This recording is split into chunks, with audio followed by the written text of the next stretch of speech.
They thought he was gone forever. Another boy swallowed by the war. No body, no grave, just silence. But before he left, he looked into his little brother's eyes and said 7 words. "I'll come back. I promise. I swear." 80 years passed. Families mourned. History forgot. Until a farmer's shovel hit something in the earth, a harmonica, dog tags, a name. He had come back. This is not just about a soldier. It's about every promise we thought was lost, every goodbye that never got an ending, and how sometimes, just sometimes, a soul keeps its word across time. Now that you're here, stay. Because this story, it might heal something in you too. Before we go on, take a breath. Just 1 second. If this already touched something in you, if you've ever known the ache of someone leaving and never returning, then this story is for you. And if it is, you can't just watch. You need to be part of it, because every time someone hits subscribe, this memory travels farther. Every click becomes a tribute. Every new subscriber is one more voice saying, "He wasn't forgotten, I hear him." So now, with your heart open, click, subscribe. Not for numbers, but for truth, for justice, for everyone who promised they'd come back and waited 80 years to be heard. Let's do this together. Now we continue. They called it another casualty. Another young man swallowed by the chaos of war. His name was whispered once, maybe twice, in the months after. Then, silence. Just like that, he vanished. No funeral, no grave, no goodbye, but there was something different about him.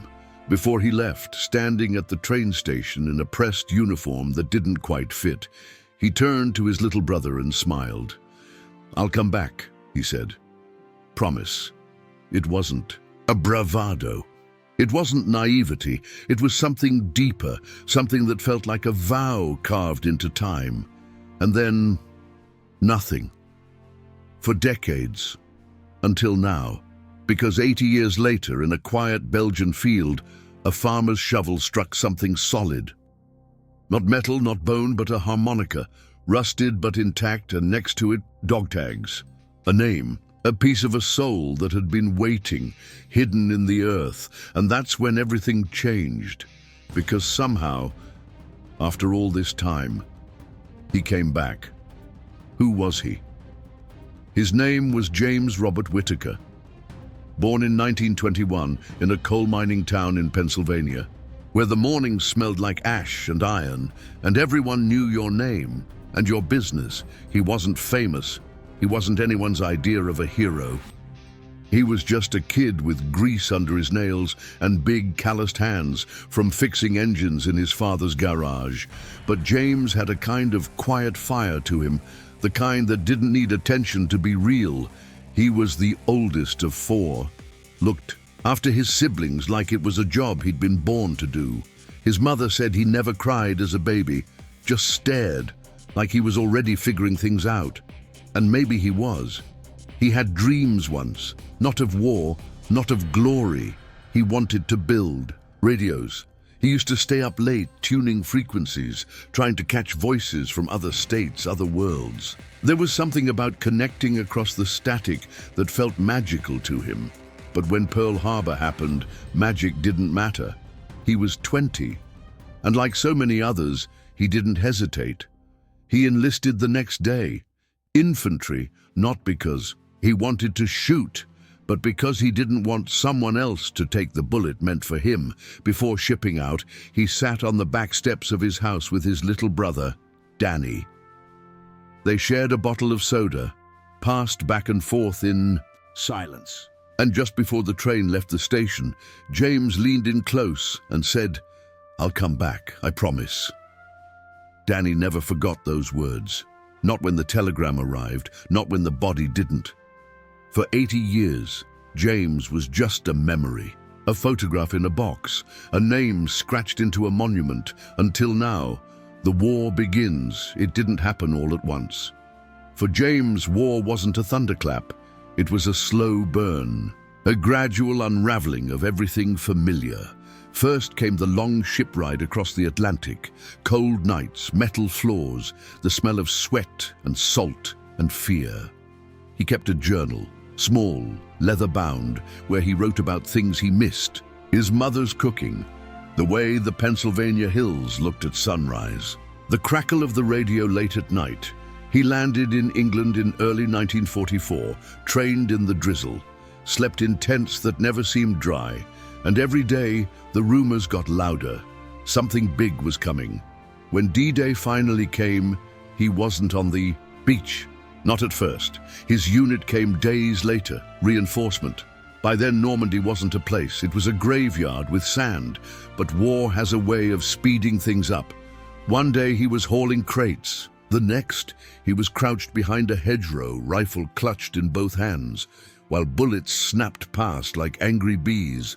Combat strips things away, not just fear, but noise. You learn to live minute to minute. You learn how close death sounds when it's looking for someone else, and how quiet it gets when it finds you instead. James didn't talk much in those days, but his fellow soldiers said he was steady, reliable, the kind of man you wanted beside you when everything fell apart. He didn't boast, didn't complain, he just did his job. And every time he wrote home, he ended the letter the same way. Still holding, still me. Then came the winter of 1944, the Battle of the Bulge, frozen forests, white silence, and enemies that came like shadows through the trees. His unit was stationed near Bastogne, cut off, low on supplies, surrounded. It was hell. He gave his coat to a younger private who had lost his in a shell blast. He shared rations he barely had. And when a mortar hit the communications trench, James was the one who ran through falling snow and shrapnel to re-string the wire so command could call for help. He made it, but not for long. Days later, during a dawn patrol, something went wrong. Gunfire, confusion. When the smoke cleared, James was gone. No body, no dog tags, just footprints that led into the woods and stopped. He was declared missing in action. His family received the telegram. One sentence, 17 words, no comfort, no answers. But Danny, his little brother, never gave up hope because James had made a promise. And some promises don't die easy. They say words fade. That time swallows memory like the ocean takes footprints. But sometimes, a single sentence can last longer than a lifetime. Before James left for war, he hugged his mother in their kitchen, just a quiet, steel-spined woman with flour on her hands. And when she asked if he'd be safe, he didn't lie. He just smiled and said, "I'll come back, Ma, one way or another." It was the last thing she ever heard from him. That promise became a ghost in the house. His boots stayed by the door. His room was kept the same. Bed made, shirts folded, window cracked open just a bit, like he might climb back through it one day. For Danny, the younger brother who had worshipped James like a second son, those words were more than hope. They were oxygen. He replayed them in his mind for years, one way or another, trying to decode what James had meant. Was it bravado, a joke, or something deeper, something he knew in his bones? As decades passed, the world moved on. Wars ended, presidents changed, music came and went. But in a small Pennsylvania town, James's name was still spoken in present tense. His photo still framed on the mantel, his letters read on anniversaries. Danny grew old. He had a family of his own, taught his kids to tie their boots the way James once taught him. But every now and then, he'd go quiet, staring out the window like he was listening for footsteps that hadn't come in 50 years. He refused to call James gone. Missing? Yes. Dead? Never. He wrote to the army once a year, checked archives, spoke with veterans, even traveled to Belgium in the 1970s, walking the frozen woods where his brother vanished. He found nothing but silence. That same terrible silence James had disappeared into. And yet, Danny never let go, because promises, real ones, don't wear out with time. They echo, sometimes loud, sometimes soft, but always they echo. And 80 years after James spoke his last words, the echo finally reached someone new. It was supposed to be routine, a forestry team clearing brush along an old trail outside Bastogne. The winter had been harsh, and the roots were pulling apart the edge of the slope. Just another day, just another clearing, until the shovel hit metal. It wasn't loud, just a clink, but the kind that makes a man stop mid-swing. At first, they thought it was a shell casing, left over from the battles that had once torn through those Ardennes trees. That wouldn't be rare. This forest still whispered war, still coughed. Up-rusted helmets, shattered canteens, buttons with names half erased by rain. But what they uncovered was different. It was a boot, still laced, still cradling the shape of a foot that no longer existed. Then came the rest. The tattered uniform, the US Army insignia barely hanging on, and beneath the collar, the tags. Dog tags. James Robert Mitchell, 101st Airborne. It had been nearly 80 years since he vanished. But there he was, not in a grave, not in a report, but lying beneath the roots of a tree, as if nature had kept him, as if the forest had known. This man wasn't finished being found. The team stopped everything. They called the authorities, the historians, the embassy, and within hours, the echo of a promise made in a kitchen in 1944 had finally made its way home. The forensic team worked carefully, reverently. His body was astonishingly well preserved, not as a man, but as memory. He had been buried by time, not forgotten, protected almost. In his breast pocket, they found something else, a folded piece of cloth. It was torn from his mother's apron, and written in her handwriting, faded but still there, were 5 words. "Come back, I'll wait forever." The world stopped spinning for a moment, because this wasn't just history. This was love, suspended in soil, frozen in time, and finally exhaled into the present.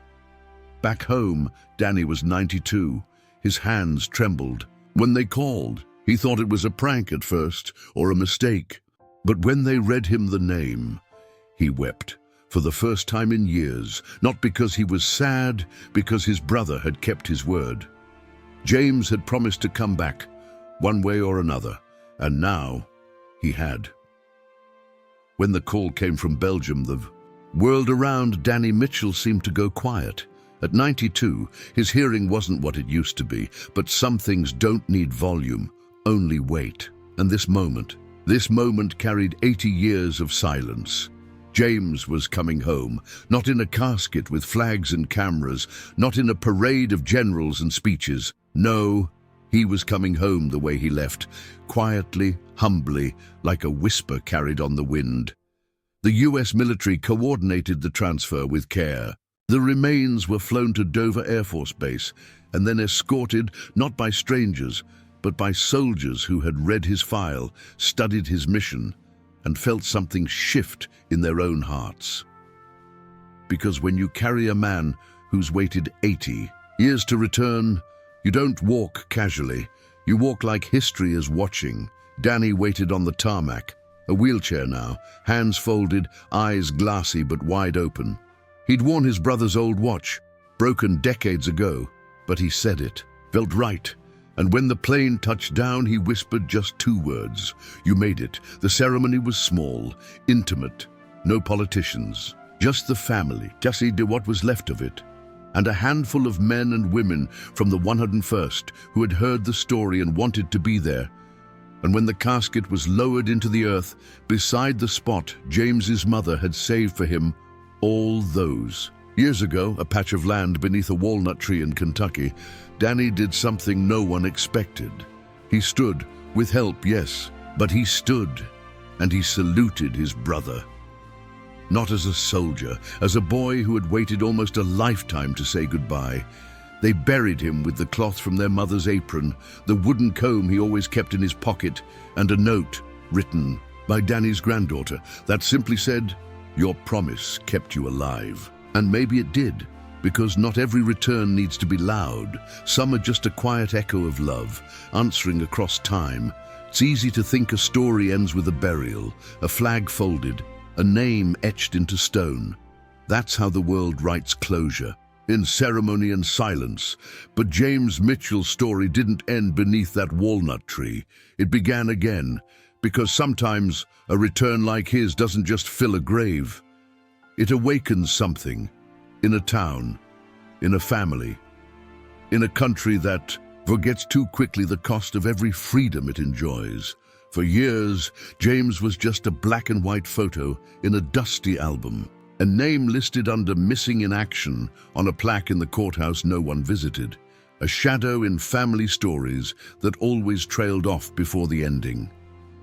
But now his story had shape, breath, an ending that echoed louder than the silence ever could.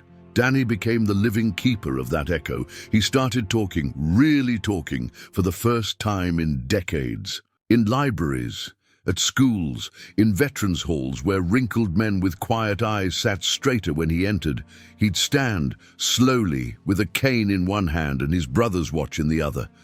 And he'd tell them about James, not the soldier, but the boy who couldn't stop tapping his boots when he got excited, the boy who read comic books upside down just to make his little sister laugh, the boy who couldn't swim but once jumped into a river to save a dog. And then he'd talk about the day James left, the day the war came too close, the day their house stopped smelling like cornbread and started smelling like fear, because when someone you love walks into a war, the waiting doesn't just begin, it invades. Danny didn't romanticize it. He didn't preach. He just said, "My brother didn't die to be remembered, but now that we do, maybe we can live a little better." And people listened. There was something about the way Danny spoke, like he was holding something fragile, and if you leaned in close enough, you could feel it too. Not the pain, the purpose. News stations picked up the story, not for views, for reverence. James's name was added to the town's memorial with a new inscription: returned, remembered, respected. A high school history teacher in Bowling Green rewrote her entire WTC curriculum around James' story. Not because it was dramatic, but because it was human. She said her students cried when they read the letter Danny wrote to the Department of Defense, thanking them not for the ceremony, but for bringing my brother back in a way that made him real again. And that was the legacy, not just the soldier, not just the war, but the realness of it, the way one young man's choice to serve, to fight, to keep a promise could still reach across generations and stir something awake. One student, at 17 years old, wrote in a school essay, "I used to think history was about presidents and battles. Now I know it's about people, and I think I'll be braver because of James." That's the power of memory, not to decorate the past, but to sharpen the present. And James's family, they stopped whispering about the war. They started sharing stories, digging up old boxes, rebuilding the missing pieces of a legacy that had been paused, not erased. Danny passed away 2 years later, quietly, in his sleep.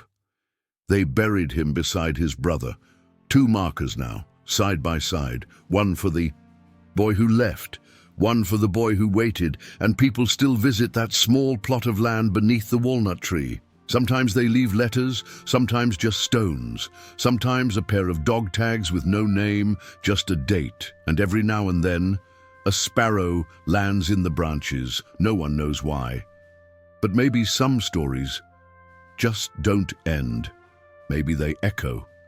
Maybe they wait for someone like you, watching this, listening now, to carry them forward. Because this isn't just a story about 2 brothers and a war.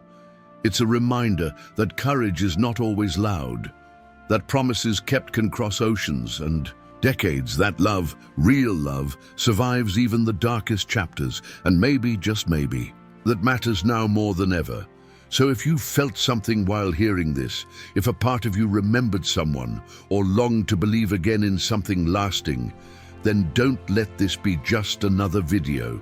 Let it be your reminder, your call, your moment to remember the quiet ones, the ones who didn't make it into the books, the ones who didn't get statues, the ones who returned in silence.